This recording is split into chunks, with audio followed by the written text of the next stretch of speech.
মই শ্ৰী হিমন্ত বিশ্ব শৰ্মা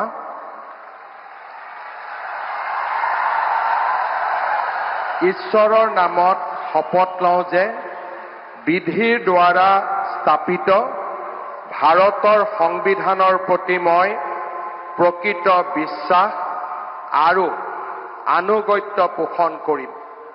মই ভাৰতৰ সাৰ্বভৌমত্ব আৰু অখণ্ডতা অক্ষুণ্ণ ৰাখিম।